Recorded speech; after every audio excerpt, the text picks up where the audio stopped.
So here's something I do in giving out a study guide for students in classroom.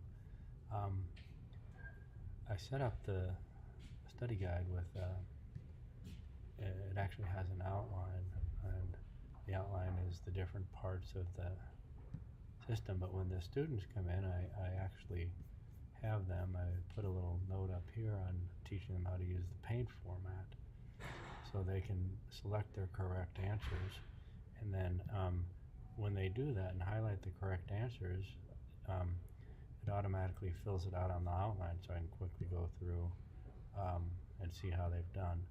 Now in the case of this, I always basically, in this is a study guide, so I actually give them the answer sheet.